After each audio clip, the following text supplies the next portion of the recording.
Hoje em dia, quando conversamos com outras pessoas sobre o distrito de Águas de São João, a maioria se lembra do local apenas pelas festividades e as águas sulfurosas. Quando olhamos em postagens de redes sociais que falam sobre o distrito, não é difícil encontrar frases como: "Nossa, que saudade! Lugar calmo e bom para descansar. Eu lembro dessa água. Lugar que tem boas festas", entre outras.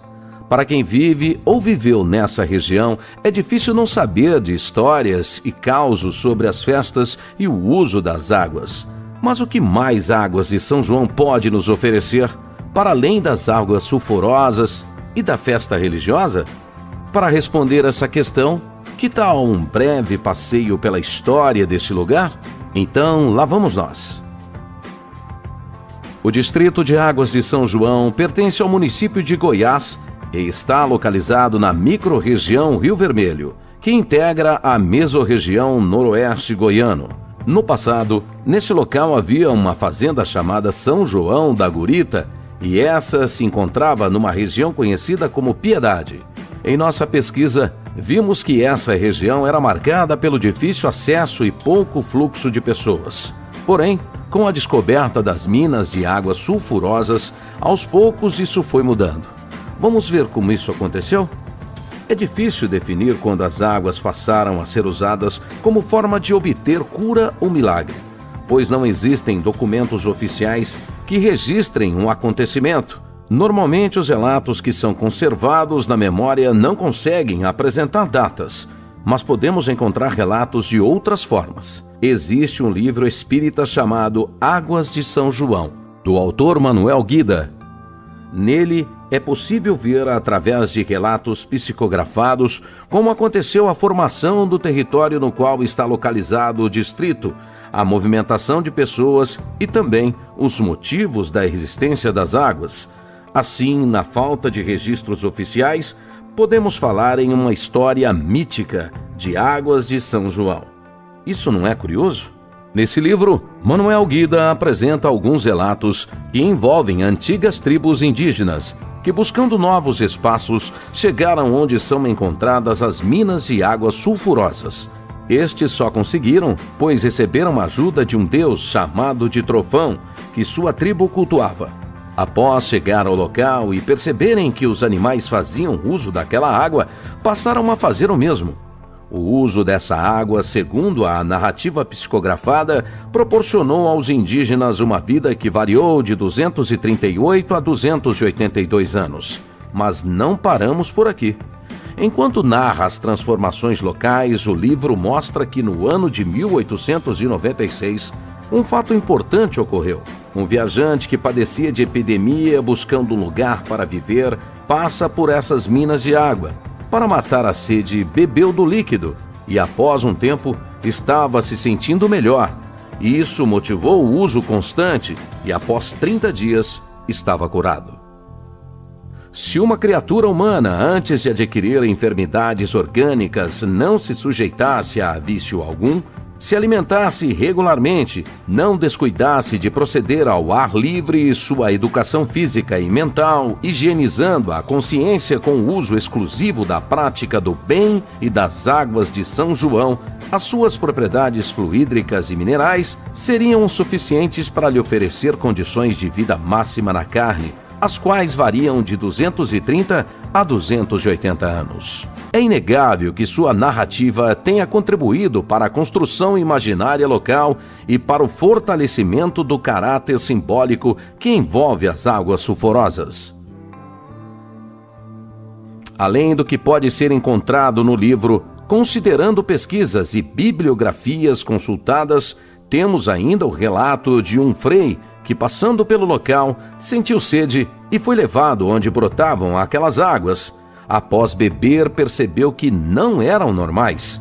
Diversas são as histórias e mitos que envolvem o distrito. Em 1934, a revista Informação Goiana do Rio de Janeiro publicou 2 reportagens que falavam sobre as águas e como se chegar no até então vilarejo. Pesquisas apontam que, principalmente após a década de 1940, foram feitas pequenas alterações no entorno das minas, como construção de banheiros e de um telégrafo. A construção de uma infraestrutura no local demonstra que, nesse período, houve então um aumento do fluxo de pessoas, como os visitantes que passaram a frequentar o vilarejo.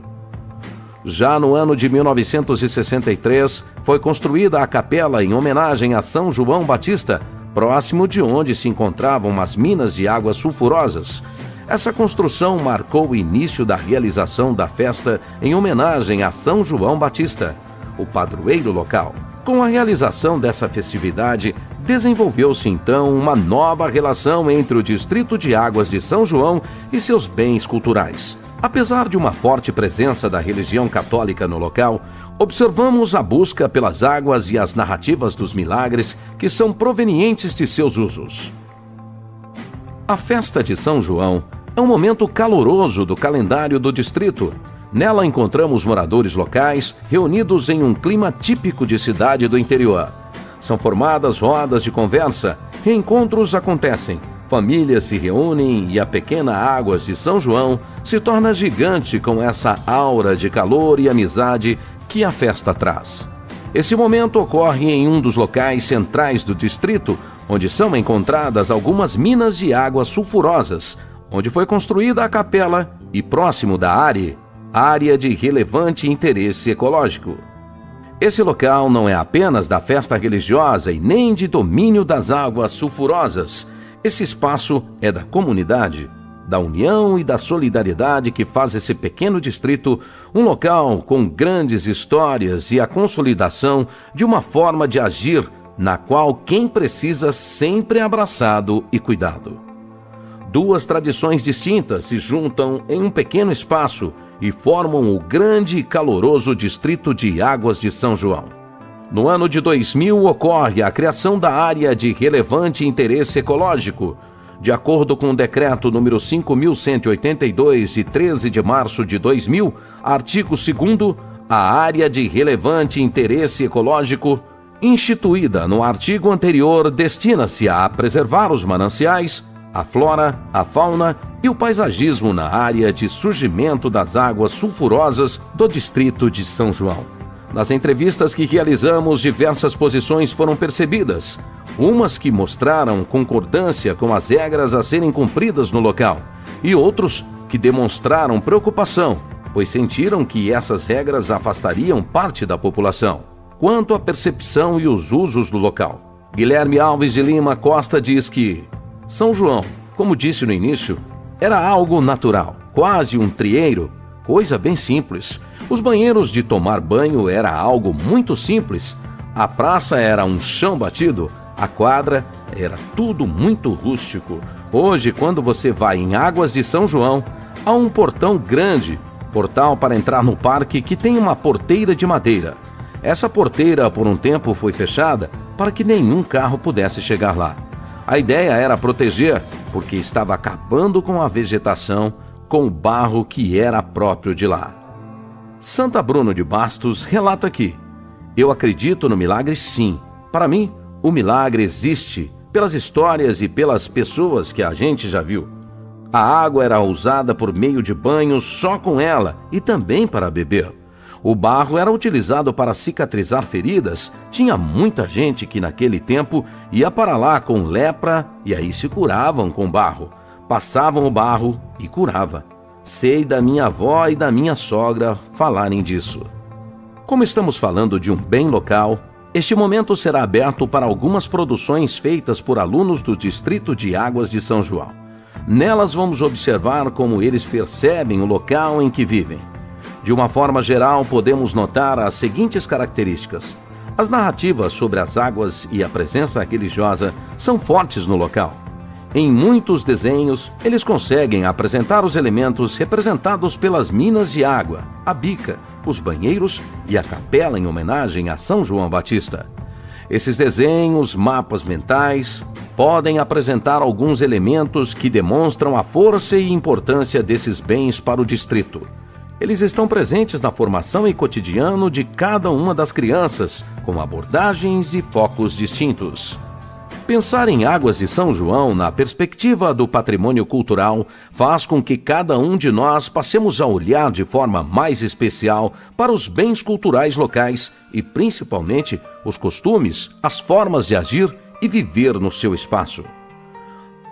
Adentrar o espaço da capela, caminhar pela praça, conhecer a infraestrutura construída para as minas, assim como a área de relevante interesse ecológico no local, permitem ao visitante um contato com uma materialidade repleta de simbolismos e construções imaginárias que mesclam elementos do místico, do sagrado e da secularidade da comunidade no entorno. Conhecendo presencialmente, o visitante pode se banhar não só nas águas sulfurosas, como também pode se banhar na história e nas narrativas de fé e esperança de milagres, que são passadas de geração em geração entre os moradores locais, mantendo viva essa tradição e esse espaço.